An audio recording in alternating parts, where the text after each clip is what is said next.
บุญสิพาเฮาขึ้นเมืองสวรรค์ไปเวินเวิ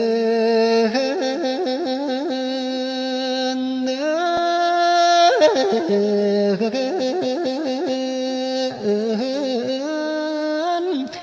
อย่ามัวเพลินแต่อยากได้ทำใบนั่นเนบุญขันแม่นตกนรกบุญสิอยู่เขานี่ขันแม่นตกกะเวจีบุญสิพายเฮามุม